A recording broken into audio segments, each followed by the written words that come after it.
பாடகி சின்மயி அவர்களுக்கு ஒரு நன்றியையும் ஒரு வாழ்த்தையுமே தெரிவிச்சுக்கிறேன். என்னடா இவன் சின்மயை திட்டுவான்னு பார்த்தா நன்றியும் வாழ்த்து தெரிவிக்கிறான்னு சொல்லிட்டு எல்லாருமே யோசிக்கலாம். நன்றி ஏன் சொன்ன அப்படின்றத காணொலியினுடைய இறுதியில சொல்றேன். வாழ்த்து ஏன் சொன்ன அப்படின்றத இப்ப சொல்றேன். எதுக்கு அவங்களுக்கு வாழ்த்து திட்டு இல்லாம அப்படின்னாக்க, இப்ப சுயநினைவு இருக்கக்கூடியவங்களை திட்டினா அவங்களுக்கு உரைக்கும், சுயநினைவு அற்றவர்களை திட்டினால் அவர்களுக்கு எப்படி உரைக்கும்? அதனாலதான் வாழ்த்துக்கள் சொல்லியிருக்கிறோம். எதுக்குன்னா அவங்களுடைய சித்தாந்தத்திற்கும் அவங்களுடைய கொள்கைக்கும் அவங்களுடைய அறியாமைத்தனத்திற்கும் தான் அந்த வாழ்த்து அப்படிங்கிறது. ஒரு பாட்டை பாடுறோம்னா எந்த படத்திற்கான பாடல், யார் இயக்குனர், யார் தயாரிப்பாளர், யார் நடிகர் நடிகைகள் என்பதை அலசி ஆராய்ந்த பின்புதான் அந்த பாட்டினை பாடுவார்கள் ஒரு பாடகர்கள்.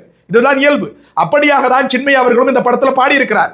இயக்குனர் மோகன்ஜி அவர்கள் எடுத்திருக்கக்கூடிய திரௌபதி படத்தினுடைய 2ஆம் பாகம் என்பது, அந்த பாடல் என்பது திங்கட்கிழமை வரும்னு சொல்லிட்டு கடந்த 2 நாட்களுக்கு முன்பே இயக்குனர் மோகன்ஜி அவர்கள் ஒரு அறிவிப்பை வெளியிடுறாரு.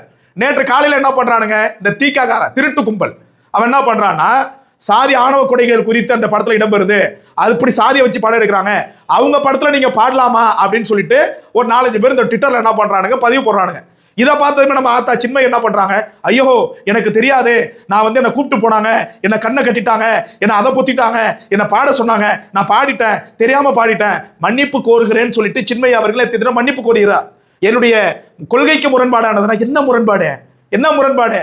வீட்டுல ஒவ்வொரு பெண் பிள்ளை இருக்கிறாங்க இல்லையா, அவங்கள்ட்ட போய் கேளுங்க, பெத்தவங்கள்ட்ட கேளுங்க, மோகன்ஜி அவர்கள் இந்த சமூகத்திற்கு எவ்வளவு அவசியம் என்று, அவர் எடுத்திருக்கக்கூடிய படம் எவ்வளவு தேவையானது என்று.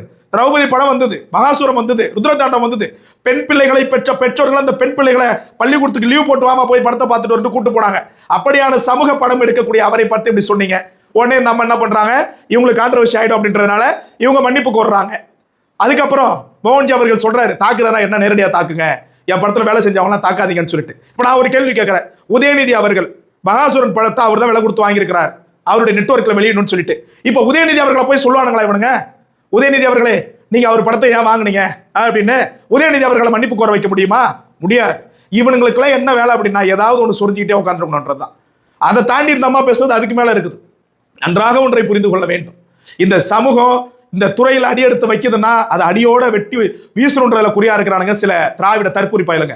அவனுங்களுடைய அத்துணை இடர்கள் தடைகளையும் மீறி இந்த படம் நிச்சயமா இந்த மண்ணில் ஒரு வரலாற்றை படைக்கும். காணொலியில தொடக்கத்தில் சொன்னல, ஏன் நன்றி சின்மயிக்குன்னு. நாங்க பணம் கொடுத்துருந்தா கூட, ஒவ்வொரு ப்ரொடக்ஷன் அதாவது இடத்துக்குலாம் போயிட்டு ஒவ்வொரு நியூஸ் சேனல் கொடுத்துருந்தா கூட, ஒவ்வொரு யூடியூப் சேனல் கொடுத்துருந்தா கூட இவ்வளவு ப்ரமோஷன் கிடைச்சிருக்காது. ஃப்ரீ ப்ரமோஷன் கிடைச்சிருக்குது. அது சின்மயி அவர்களால் தான் நடந்தது அப்படின்றதுக்காக அந்த அம்மாவுக்கு மீண்டும் ஒரு முறை நன்றி. திரௌபதி 2 இந்த மண்ணில் வெற்றி வாகை சூடும்.